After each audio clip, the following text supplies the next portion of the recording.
ನಮಸ್ಕಾರ ವೀಕ್ಷಕರೇ, ಆರ್ ನ್ಯೂಸ್ಗೆ ಸ್ವಾಗತ. ನಾನು ಪರ್ವೇಜ್. ಈಗಾಗಲೇ ಧನಲಕ್ಷ್ಮಿ ಸಕ್ಕರೆ ಕಾರ್ಖಾನೆ ನಾಲ್ಕನೇ ಅವಧಿಗೆ ಚುನಾವಣೆ ನಾಮಿನೇಷನ್ ಕೊಡುವಂಥ ಸಂದರ್ಭದಲ್ಲಿ ಮತದಾರ ಪ್ರಭುಗಳು ಇವತ್ತು ವಿಶೇಷವಾಗಿ 15 ವರ್ಷದೊಳಗೆ ಸಾಲ ಮುಕ್ತ ಕಾರ್ಖಾನೆ ಒಳಗೂ 13 ವರ್ಷ ಸಕ್ಕರೆ ಹಂಚಿದ್ರು, 1 ಕ್ವಿಂಟಲ್ ಸಕ್ಕರೆ ಹಂಚಿದ್ರು. ಆ ಸಂದರ್ಭದೊಳಗೆ ಇಡೀ ಕ್ಷೇತ್ರದಲ್ಲಿ ಇರ್ತಕ್ಕಂಥ ರಾಮದುರ್ಗ ತಾಲೂಕು ಇರ್ಬೋದು, ಸೌದತ್ತಿ ತಾಲೂಕು ಇರ್ಬೋದು, ಬದಾಮಿ ತಾಲೂಕು ಇರ್ಬೋದು, ಬೈಲಹೊಂಗಲ ತಾಲೂಕು ಇರ್ಬೋದು, ಧಾರವಾಡ ತಾಲೂಕು ಇರ್ಬೋದು, ಕಲಘಟಗಿ ತಾಲೂಕು ಇರ್ಬೋದು, ಅನೇಕ ಜನರು ಇವತ್ತು ನಿರೀಕ್ಷೆ 1 ಕ್ವಿಂಟಲ್ ಯಾರು ಸಕ್ಕರೆ ಕೊಟ್ಟಿರಪ್ಪ, ಗಂಡು ಮಗನ ಸಕ್ಕರೆ ಕೊಟ್ಟಿರೋ ಅಂತ ಹೇಳ್ತಾರೆ. ಅಂಥ ಸಂದರ್ಭದೊಳಗೆ ಮತ್ತೆ 4ನೇ ಬಾರಿಗೆ ನಮ್ಮ ಪೆಡಾಲಿಗೆ ಮಾದೇವಪ್ಪ ಯಾದವ್ ಪೆಡಾಲಿಗೆ ಜೈಬೇರಿ ಹಾಕಂತ ಸರ್, ಒಂದು ಆರೋಪವನ್ನು ಮಾಡ್ತಾರೆ, ಮತದಾರ ಸಂಖ್ಯೆ ಕಡಿಮೆ ಮಾಡಿ.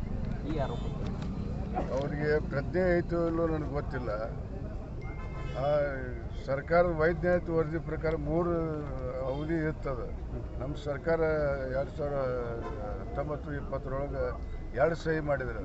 ಅಂಥ ಪ್ರಜ್ಞೆ ಐತಂತ ಮಾತಾಡಬಾರ್ದು. ಅದನ್ನು 3 ಸಲ 4,000 ಚಿಲ್ಲರಾಗಿತ್ತು. ಈ ಸಲ 9,000 ಚಿಲ್ಲರಾಗಿತ್ತು. ನಾವು ಎಲ್ಲರಿಗೂ ಮತದಾರಕ್ಕೆ ಹಕ್ಕು ನಾವು ಕೊಟ್ಟು ಯಾರ ಅಕಸ್ಮಾತ್ ಕೋರ್ಟ್ನಿಂದ ತಂದಿದ್ರೆ ಅದು ಪ್ರೂಫ್ ಮಾಡಿಸಿ ನಾ ಒಪ್ತೀನಿ ಅದಕ್ಕೆ. ಸರ್, ಇನ್ನೊಂದು, ಇದೇನು ಸಹಕಾರಿ ಆಡಳಿತ ಮಂಡಳಿ ವಿರುದ್ಧ ಇಲೆಕ್ಷನ್ ಮಾಡ್ತಾ ಇದ್ರು ಅಥವಾ ಒಂದು ಕುಟುಂಬದ ವಿರುದ್ಧ? ಅಂದರೆ ಯದವಾಡ ಅಲ್ಲ, ಅವ್ರ ಕುಟುಂಬ ತೊಗೊಂಡಾರ. ನಾ 15 ವರ್ಷ ಒಳಗೆ ಕುಟುಂಬದ 15 ವರ್ಷ ಬೇಡ. ನಾ 2004 ಆದ ಸಂದರ್ಭದೊಳಗೆ ಲೀಸ್ ಕೊಟ್ಟವನು ಯಾರು? ಮಾದೇವಪ್ಪ ಯಾದವ್. ಈ ತಾಲೂಕಿನ ಮತದಾರ ಪ್ರಭುಗಳು ಆರಿಸಿ ಕಳಿಸ್ಲಿಕ್ಕೆ ಅಂತಂದ್ರೆ ಸಕ್ಕರೆ ಕಾರ್ಖಾನೆ ಹಾಕಿದ್ದಿಲ್ಲ. ಅಂಥ ಸಂದರ್ಭದೊಳಗೆ ವಿಶೇಷವಾಗಿ ಗಮನದಲ್ಲಿಟ್ಟುಕೊಂಡು 2006 ಕೋಲಿಸರು ಗೌರ್ಮೆಂಟ್ ಬಂದಾಗ ಕುಮಾರಸ್ವಾಮಿ ಯಡಿಯೂರಪ್ಪ ಇದ್ದಂಥ ಸಂದರ್ಭದೊಳಗೆ ಕ್ಯಾಬಿನೆಟ್ದೊಳಗೆ ಪಾಸ್ ಮಾಡಿಸಿದ ಲೀಸ್ ಕೊಡಿಸಿದವನ್ನ ಮಾದೇವಪ್ಪ ಯಾದವಾಡ. ಅದು ಗೊತ್ತು ಹೇಳುವಂಥ ಮಾತನ್ನು ಇದೊಂದು ಪ್ರತಿಷ್ಠೆಯಾಗಿ ತೊಗೊಂಡಿದ್ದಾರೆ. ನಾವು ಪ್ರತಿಷ್ಠೆ ಜನರ ಆಶಾಭಾವನೆ ಚಲೋ ಐತೆ. ಮತದಾರ ಪ್ರಭುಗಳು ಭಾಳ ಮಹತ್ವದ ಚುನಾವಣೆ ಮಾಡಿಕೊಡ್ತಾರೆ, ಆಶೀರ್ವಾದ ಮಾಡ್ತಾರೆ ಅಂತ ಭರವಸೆ ಐತಿ, ವಿಶ್ವಾಸ ಐತಿ. ಎಲ್ಲ ಕಡೆ ಕ್ಷೇತ್ರ ತುಂಬ ಯಾವ ರೀತಿ ಭಾಳ ರೆಸ್ಪಾನ್ಸಿಬಲ್ ಚಲೋ ಐತಿ. Thank you. ಮಾದೇವಪ್ಪನ ಯಾದವಾಡರ ನೇತೃತ್ವದಲ್ಲಿ 18 ಸ್ಥಾನಗಳಿಗೆ 18 ಸ್ಥಾನಗಳನ್ನು ಗೆಲ್ಲುವಂಥ ಒಂದು ನಿರೀಕ್ಷೆ ಇಟ್ಕೊಂಡು ಕ್ಷೇತ್ರದ ಮತದಾರರು ಹಾಗೂ ಬೇರೆ ಬೇರೆ ಜಿಲ್ಲೆಯಿಂದ ಬಂದಿರತಕ್ಕಂಥ ಎಲ್ಲ ಮತದಾರರು ಆಶೀರ್ವಾದ ಮಾಡ್ತಾರಂತ ಬಲವಾದ ನಂಬಿಕೆ ಇದೆ. ಈಗಾಗಲೇ 3 ಅವಧಿಯನ್ನು ಮಾದೇವಪ್ಪನ ಯಾದವಾಡರ ನೇತೃತ್ವದಲ್ಲಿ ಜಯವನ್ನು ಗಳಿಸಿಕೊಟ್ಟು ತಮ್ಮ ಸೇವೆಯನ್ನು ಮಾಡಲಿಕ್ಕೆ ಅವಕಾಶವನ್ನು ಮಾಡಿಕೊಟ್ಟಿದ್ದಾರೆ. ಈಗಾಗಲೇ 2 ಸಾರಿ ಎಲ್ಲ ಮತದಾರರನ್ನು ಭೇಟಿಯಾಗಿ ಅವರ ಆಶೀರ್ವಾದವನ್ನು ಪಡೆದಿದ್ದೀವಿ. ನಾಳೆ 8ನೇ ತಾರೀಕಿಗೆ ಬ್ಯಾಲೆಟ್ ಪೇಪರ್ ರೆಡಿ ಆದ ನಂತರ ಎಲ್ಲ ಮತದಾರರ ಮನೆಗೆ ಹೋಗಿ ಆಶೀರ್ವಾದ ಪಡೀತಿರ್ತಕ್ಕಂಥ ಒಂದು ಕಾರ್ಯಕ್ರಮವನ್ನು ಮಾಡ್ತಾಯಿದ್ದೀವಿ. ಜೊತೆಗೆ 15 ವರ್ಷಗಳ ಆಡಳಿತ ಅವಧಿಯಲ್ಲಿ ಇವತ್ತು ಧನಲಕ್ಷ್ಮಿ ಸಹಕಾರಿ ಸಕ್ಕರೆ ಕಾರ್ಖಾನೆ ಒಂದು ಮಹತ್ತರವಾಗಿರ್ತಕ್ಕಂಥ ಹೆಜ್ಜೆಯನ್ನು ಇಟ್ಟಿರ್ತಕ್ಕಂಥದ್ದು ಮಾಧ್ಯಮದ ಮುಖಾಂತರ ಹೇಳಲಿಕ್ಕೆ ಭಾಳ ಸಂತೋಷ ಅನಿಸ್ತದೆ. ಇವತ್ತು ವಿರೋಧಿಗಳು ಬೇರೆ ಬೇರೆ ಮಾತನಾಡಿರ್ತಕ್ಕಂಥ ಸಂದರ್ಭದಲ್ಲಿ ಅವರಿಗೆ ಅಂಕಿಅಂಶ ಗೊತ್ತಿದೆಯಲ್ಲೋ ಗೊತ್ತಿಲ್ಲ ನನಗೆ. ಆದರೆ ಆಡಳಿತವನ್ನು ಕೊಟ್ಟಿರ್ತಕ್ಕಂಥ ಅವಧಿಯಲ್ಲಿ ನಾವು ಈಗಾಗಲೇ 25 ವರ್ಷ ವೋಟ್ ಆಧಾರದ ಮೇಲೆ ಕೊಟ್ಟಿರ್ತಕ್ಕಂಥ ಕಾರ್ಖಾನೆ ಅವತ್ತು ಸನ್ಮಾನ್ಯ ಶ್ರೀ ಬಿ ಹಿರೇಡ್ಡಿ ಅವರು ಮತ್ತು ಮಾದೇವಪ್ಪನ ಯಾದವಾಡರವರು ಈ ಕಾರ್ಖಾನೆಗೆ 2 ಕಣ್ಣಿಗೆ ಹೇಳಿದ್ದಂತೆ ಅಂತ ನಾನು ಪ್ರತಿ ಸಲ ಹೇಳ್ತಾ ಇದ್ದೀನಿ. ಅವರ ಪುತ್ಥಳಿಯನ್ನು ಅನಾವರಣ ಮಾಡಿರ್ತಕ್ಕಂಥ ಸಂದರ್ಭದಲ್ಲಿ ಅದನ್ನು ಮಾದೇವಪ್ಪನ ಯಾದವಾಡರವರು ಮಾಡಿದರು. ಈ ಕಾರ್ಖಾನೆಗೆ ಲೀಸ್ ಕೊಡಿಸಿರ್ತಕ್ಕಂಥ ವ್ಯವಸ್ಥೆಯನ್ನು ಸಹಿತ ಮಾದೇವಪ್ಪನ ಯಾದವಾಡರವರು ಮಾಡಿದರು.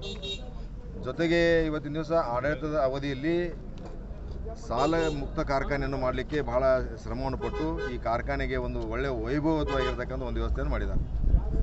ಈಗಾಗಲೇ 2 ಅವಧಿಯಲ್ಲಿ ಮಾದೇವಪ್ಪನ ಯಾದವಾಡರವರು ಮತ್ತು 1 ಅವಧಿಯನ್ನು ನಾನು ಅಧ್ಯಕ್ಷನಾಗಿ ಕಾರ್ಯನಿರ್ವಹಿಸ್ತಕ್ಕಂಥ ಸಂದರ್ಭದಲ್ಲಿ ಕಾರ್ಖಾನೆಯಲ್ಲಿ 11 ಕೋಟಿ ರೂಪಾಯಿಯನ್ನು ಈಗಾಗಲೇ ನಾವು ಠೇವಣಿ ಇಟ್ಟಿದ್ದೀವಿ.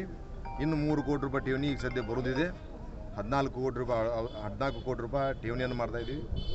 ಜೊತೆಗೆ ಪಂಚಮಿ ನಿಮಿತ್ತವಾಗಿ ಇಡೀ ರಾಮದುರ್ಗ ತಾಲೂಕು ಅಷ್ಟೇ ಅಲ್ಲ, ಬೆಳಗಾವಿ ಜಿಲ್ಲೆ ಅಷ್ಟೇ ಅಲ್ಲ, ಕರ್ನಾಟಕ ರಾಜ್ಯದ ಇತಿಹಾಸದಲ್ಲಿ ಮತ್ತು ಭಾರತ ದೇಶದ ಇತಿಹಾಸದಲ್ಲಿ 1 ಕ್ವಿಂಟಲ್ ಸಕ್ಕರೆ ಕೊಡ್ತಿರ್ತಕ್ಕಂಥ ಹೆಗ್ಗಳಿಕೆ ಕಾರ್ಖಾನೆ ಧನಲಕ್ಷ್ಮಿ ಸಹಕಾರಿ ಸಕ್ಕರೆ ಕಾರ್ಖಾನೆ ಬಿಟ್ಟರೆ ಇನ್ನೊಂದು ಯಾವ ಕಾರ್ಖಾನೆ ಇಲ್ಲ ಅಂತ ಭಾಳ ಹೆಮ್ಮೆಯಿಂದ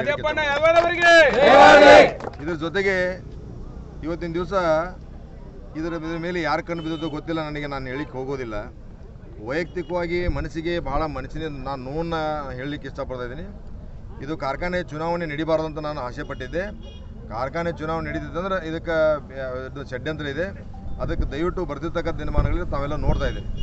ಇವತ್ತು 24 ತಾಸಿನಾಗ ಬಿಲ್ಲನ್ನು ಕೊಡ್ತಿರ್ತಕ್ಕಂಥದ್ದು ಕಬ್ಬು ಕಟಾವುದಾರರಿಗೂ ಮತ್ತು ಸಾಗಾಣಿಕೆದಾರರಿಗೂ ಸಹಿತ ಇವತ್ತಿನವರಿಗೂ ಸಹಿತ ಯಾವುದೇ ತೊಂದರೆ ಇಲ್ಲದಂತೆ ಕಾರ್ಖಾನೆ ನಡೆಸಿರ್ತಕ್ಕಂಥದ್ದು.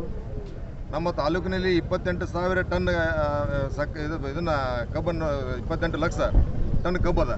ಅದರಲ್ಲಿ ಪ್ರತಿ ವರ್ಷ ನಾವು 5.5 ರಿಂದ 6 ಲಕ್ಷ ಟನ್ನನ್ನು ನಾವು ನುಡಿಸ್ತಾ ಇದ್ದೀವಿ. ಜೊತೆಗೆ ಸಣ್ಣ ಕಾರ್ಖಾನೆ ಆದರೂ ಇದ್ದರೂ ಸಹಿತ ಅದನ್ನು 2,500 ರಿಂದ 5,000ಗೆ ಒಯ್ದಿರ್ತಕ್ಕಂಥ ಹೆಗ್ಗಳಿಕೆ ಅದು ಮಾದೇವಪ್ಪ ಯಾದವ್ರವ್ರನ್ನ ಬಿಟ್ಟು ಬೇರೆ ಇಲ್ಲ ಅಂತ ನಾನು ಹೇಳಿಕ್ಕೆ ಇಷ್ಟಪಡ್ತೀನಿ.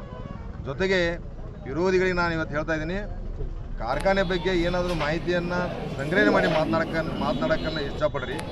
ಯಾವುದೇ ಒಂದು ಕುಟುಂಬದ ಬಗ್ಗೆ ಆಗಲಿ ನಮ್ಮ ವೈಯಕ್ತಿಕ ಮಾತನಾಡ್ತಕ್ಕಂಥದ್ದು ನೋಡಿದಾಗ ನನಗೆ ಮನಸ್ಸಿಗೆ ನೋವಾಗ್ತದೆ.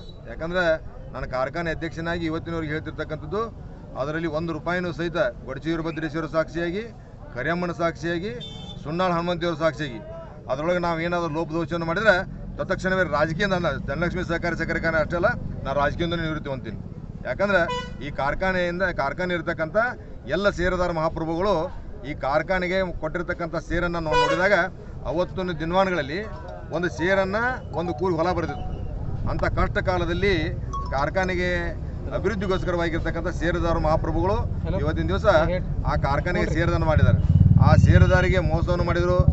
ಅದಕ್ಕೆ ಅವರಿಗೆ ಕಾನೂನು ಅರಿವು ಇಲ್ಲ ಅಂತ ಮಾತನಾಡ್ತಿರ್ತಾರೆ. ಯಾಕಂದ್ರೆ ಇವತ್ತು ಕಾನೂನು ಅಡಿಯೊಳಗೆ ಏನಪ್ಪ ಅಂದ್ರೆ 3 ಜನರಲ್ ಬಾಡಿ ಮೀಟಿಂಗ್ಗಳಿಗೆ ಹಾಜರಾಗ್ತಿರ್ತಕ್ಕಂಥವ್ರನ್ನ ಒಳಪಡಿಸ್ಬೇಕು ಅನ್ನೋದು. ಈ ಸಾಲ 9,000 ಚಿಲ್ಲರ ಸದಸ್ಯರಿದ್ದಾರೆ. ಆದ್ರೆ ಮಾದೇವಪ್ಪ ಯಾದವಾಡವರು ಯಾರ ಮಾದಿಗೆ ಕಿವಿಗೊಡದೆ ಬರ್ತಿರ್ತಕ್ಕಂಥ ಎಲ್ಲ ಸರ್ವ ಸದಸ್ಯರಿಗೂ ಸಹಿತ ಅವಕಾಶವನ್ನು ಕೊಟ್ಟಿರ್ತಕ್ಕಂಥದ್ದು. ಎಲ್ಲ ಸದಸ್ಯರು ಮತದಾನ ಮಾಡಬೇಕು. ಜೊತೆಗೆ ಬರ್ತಿರ್ತಕ್ಕಂಥ ದಿನಮಾನಗಳಲ್ಲಿ ನಾಳೆ 14ನೇ ತಾರೀಕಿಗೆ ಅವರ ಆಶೀರ್ವಾದವನ್ನು ಪಡೆದು ಮತ್ತೊಮ್ಮೆ ಅಧಿಕಾರ ಚುಕ್ಕಾಣಿಯನ್ನು 100ಕ್ಕೆ 100ರಷ್ಟು ನಮ್ಮ ಪ್ಯಾನೆಲ್ ಅಧಿಕಾರ ಬರ್ತದೆ. ನಾವು ಅದನ್ನು ಮತ್ತೊಮ್ಮೆ ಮುಂಬರುವ ದಿನಮಾನೊಳಗೆ 1 ಕ್ವಿಂಟಲ್ ಸಕ್ಕರೆಯನ್ನು ಕೊಡೋದ್ರ ಜೊತೆಗೆ ಕಾರ್ಖಾನೆ ಅಭಿವೃದ್ಧಿಗಾಗಿ ಬೇರೆ ಬೇರೆ ಕಾರ್ಯಗಳಿಗಾಗಿ ಮಾಡ್ತಿರ್ತಕ್ಕಂಥದ್ದನ್ನು ನಾವು ಮಾಡ್ತಾ ಇದ್ದೀವಿ. ಅದರ ಜೊತೆಗೆ ಇವತ್ತು ವಿರೋಧಿಗಳಿಗೆ ನಾವು ಒಂದು ಕಿವಿಮಾತು ಹೇಳ್ತಾ ಇದ್ದೀವಿ, ನಿಮಗೆ ಕಾರ್ಖಾನೆ ಬಗ್ಗೆ ಇಂಚಿಂಚು ಮಾಹಿತಿ ಇದ್ದರೆ ಅದನ್ನು ಮಾತನಾಡಿರಿ. ಅದನ್ನು ಬಿಟ್ಟು ಬೇರೆ ಕುಟುಂಬದ ಬಗ್ಗೆ ಆಗಲಿ ಇದರ ಬಗ್ಗೆ ಆಗಲಿ ಮಾತನಾಡಿರ್ತಕ್ಕಂಥದ್ದು ನಾವು ನೋಡಿದಾಗ ಮನಸ್ಸಿಗೆ ನೋಡ್ತದೆ. ಚುನಾವಣೆ ಮುಗಿದ ನಂತರ ಯಾರು ಮಾತನಾಡಿದಾರಲ್ಲ ಅವ್ರನ್ನ ತಕ್ಕ ಉತ್ತರವನ್ನು ಕೊಡ್ತೇನೆ. ಧನ್ಯವಾದ.